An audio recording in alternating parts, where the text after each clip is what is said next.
We are actually very fortunate to be joined in studio right now by Nikki Kontz. She is the Chief Clinical Officer at Teen Lifeline. We got an email earlier this week, and it was very fitting because this is our focus on educational solutions for Arizonans, Arizona adjacents, for students, toddlers, grandparents, and the like. You nailed it. Or in other words, it's Education Solutions in Arizona Week. Okay. So, which would include Monday, Tuesday. Today, Wednesday. Very good. Okay. So anyway, Nikki is with us right now, and we got this email, and it talked about teen suicide. Right. Which sadly is far too prevalent. We were just talking off the air, and Nikki, if you don't mind, I'm going to steal your thunder a little bit here. You got involved in this because it's someone close to you. Correct. Did this when they were in high school. It wrecked my senior class a month before graduation. We had one of the popular kids who took his own life as well. So I'm quite familiar with this.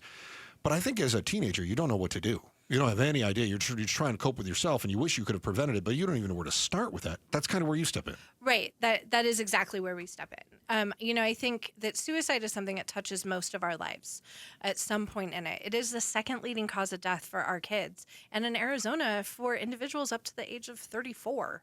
Wow. So for young adults and early adulthood as well. And so this is something that touches our lives, but more often than not, we just don't know what to do about it. We don't know what we're looking for. We hold on to the guilt if we've lost someone of what could we have done. But really the reality of it is if you don't know, you don't know. And if we knew, we would always do whatever we could to help someone. It wouldn't be a problem, right? No, it wouldn't. And if suicide had an easy solution, it wouldn't be a problem. There's a lot of things that get someone to that point of feeling the need to give up. And so, for Teen Lifeline, our goal is to hit those kids at an earlier age, to hit them younger, to teach them to reach out for help before things get too big. But when they are that big, that they can reach out and talk to someone their own age that can help walk them through that. But at the same time, we're also training those teens that are taking those calls on what to do and how to help their friends and help the people they talk to. Talking with Nikki Kontz. She's the Chief Clinical Officer at Teen Lifeline. Nikki, are we just talking suicide here? Who's calling the Teen Lifeline? Right. No, you know what? We are a crisis line. So about 1 in 3, a third of our calls and texts come from kids that are struggling with suicide, or maybe their parents are worried about their child, or someone's worried about a friend. But the other 70% of calls are just having to do with other problems. It could be anything from I had a fight with mom and dad, or I got a bad grade, all the way to maybe something happening at home. Maybe they're living on the streets. Maybe they're being abused, and including suicide. So for us, we think of it as anything they think is a crisis, we take that call. Okay. And if anyone knows a kid, you know that it could be anything that day that causes them to feel like they are in crisis. And so if we can help get them connected and someone to listen and talk to when those problems are much smaller and manageable, the more we're able to prevent suicide from maybe being a future thought. September is Teen Suicide Prevention Awareness Month as well, and I know there's a big Message of Hope video campaign, which is pretty great because you were able to get the popular kids, the jocks, right? Yes. You got the jocks together. We did. And what, are they all participating in a video? Or are they all training to be Teen Lifeline operators? What's going on? Interestingly enough, a few of them have signed up for training, and we have a few of ours that have already been in training that are part of it as well. But no, this is a call we put out to high schools across the state for football players, cheerleaders, band members, and for their coaches and teachers to nominate them for who they feel like should be that message of hope on their campus. They are the popular kids typically, but sometimes they don't see themselves that way. A lot of times these are the kids that their coaches know people watch you. Yeah. And you don't even know it. You are the voice of this team, and you think you're not. Because you're not maybe the most popular out of all of them, but people watch you more closely than anyone else. So they're nominated by their groups, and they get to be a part of this. So they are individual videos that they create that go out to their schools. They push out on their own social media. They do this all on their own. We just give them the platform to do that. And then for the teams that are going to maybe go head to head during the month of September, we link them up and do those videos together so that they can talk to their teammates side by side in That's pretty cool. a lot of times opposing teams. If you're a teen out there listening, maybe you're struggling to feel hope. Maybe you're having an awful day. Maybe, who knows what's happened. You're encouraged to call Teen Lifeline 24/7, 365, 602-248-TEEN. That's 8336. You can text that same number, 602-248-8336, right here in Phoenix.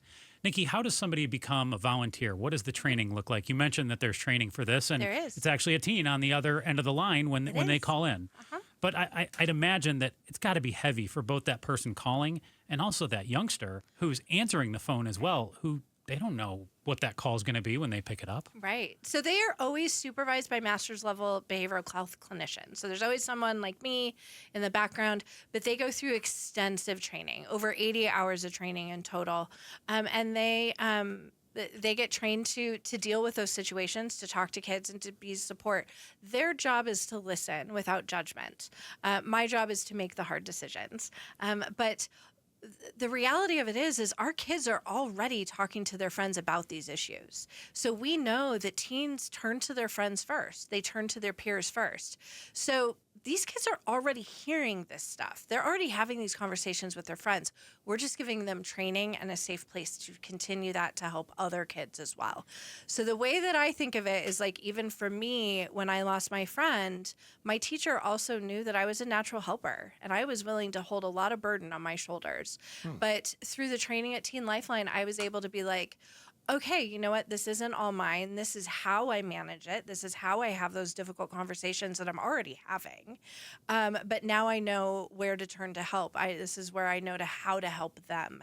So it actually relieves a lot from their shoulders because our kids are already talking about these issues. It's nothing new. It's just us adults that get kind of scared about the idea that this is a lot for them. So I hadn't thought of that.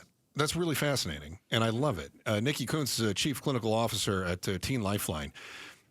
I'm a bit of a narcissist. Ask Joe. Actually, don't. Just talk to me.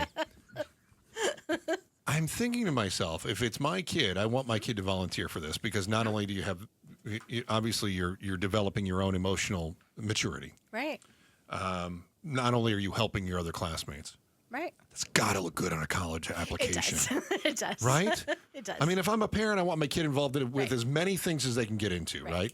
But this has got to look really good when you're trying to get into ASU or a real school. Yeah. All right. That's got to be fascinating. It is. And we have lots of kids that volunteer for different reasons.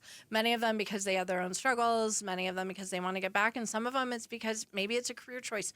But for some of them, it's because it does look good on college. And you're right, it does. And I write good recommendations. All those overachievers walking in saying, yes. Yeah, Miss Kontz, I worked a number of shifts.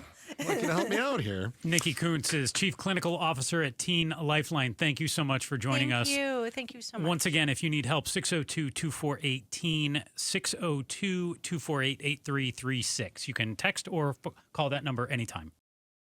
Thanks for watching The Chris and Joe Show. Click to see more from Chris and Joe and tap the button in the middle to subscribe to KTAR News.